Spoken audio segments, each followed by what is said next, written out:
Hey guys, this is Samir with Unity Solutions. So today I'm going to just be talking about the basics of candlesticks. You guys can see that it is made up of lot of individual candlesticks. So candle tend to be bullish or bearish. So on the left here we have a green candle which represents a bullish candle.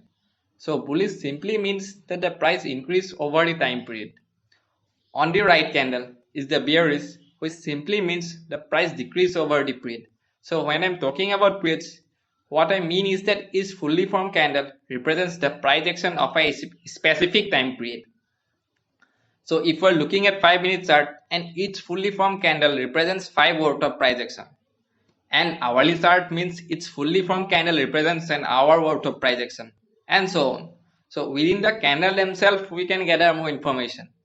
The fat rectangular part of any candle is known as the real body. So what the real body shows is the specific price action relating to the opening and the closing price.